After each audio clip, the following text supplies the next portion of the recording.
বিশিষ্ট সঙ্গীত শিল্পী সঙ্গীত জগতের নক্ষত্র পতন। মঙ্গলবার রাতে ফ্ল্যাট থেকে পচা গলা দেহ উদ্ধার করল বর্ধমান থানার পুলিশ। দরজা ভেঙে এক বিশিষ্ট সঙ্গীত শিল্পীর দেহ উদ্ধার। সঙ্গীত জগতের এবং সাহিত্য জগতের নক্ষত্র পতন। বর্ধমানে মঙ্গলবার রাতে বর্ধমান শহরের ছোট নীলপুর এলাকার বৃন্দাবন গার্ডেন নামে একটি বহুতল আবাসন থেকে এক বৃদ্ধের পচা গলা মৃতদেহ উদ্ধার হয়। নাম মানস বসু, বয়স 65। গত 4-5 দিন ধরে তিনি তার ফ্ল্যাট থেকে না বেরোনোয় এবং 2-3 দিন ধরে পচা দুর্গন্ধ বেরোনোয় আবাসনের বাসিন্দাদের সন্দেহ হয় এবং তারা মানসবাবুর ফ্ল্যাটের দরজায় ধাক্কা দেন, ফোন করেন, কিন্তু দরজাও কেউ খোলেননি, ফোনও কেউ ধরেননি। তাতে সন্দেহ আরও বাড়ায়।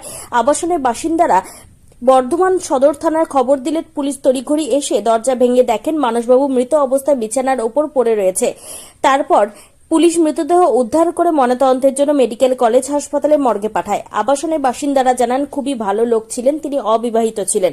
কিছুদিন আগে বর্ধমান সঙ্গীত মেলাতে বর্ধমান দক্ষিণ কেন্দ্রের বিধায়ক খোকন দাস নিজের হাতে শিল্পী এবং কবি মানস বসুকে সংবর্ধনা দেন। আবাসনের বাসিন্দারা আরও জানান, শিল্পী জগতের এবং সাহিত্য জগতের অপূরণীয় ক্ষতি হয়ে গেল। শিল্পী সাহিত্যিক মানস বসু বিশ্বকবি রবীন্দ্রনাথ ঠাকুরকে নিয়ে পিএইচডি করেছিলেন।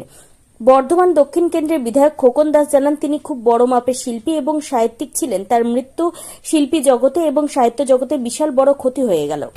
কিছু না, মানে দুদিন থেকে পচা গন্ধ হালকা হালকা বেরোচ্ছে, হালকা হালকা পচা গন্ধ। আজকে খুব অতি উগ্র গন্ধ বেরোচ্ছিল। তারপরে সব খোঁজাখুঁজি করা হলো, কোথাও কিছু পাওয়া গেল না। তারপর ওনার বাড়ির নিচে দাঁড়াতে একটু গন্ধটা তীব্র পাওয়া গেল। তখনই সন্দেহ হলো।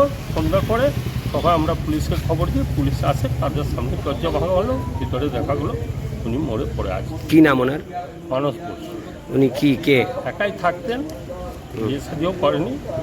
উনি গানের মাস্টার ছিলেন, সাহিত্য নিয়েও চর্চা করতো, অনেক নাম ছিল সঙ্গীত জগতে। হ্যাঁ, সঙ্গীত জগতেও নাম ছিল ওনার।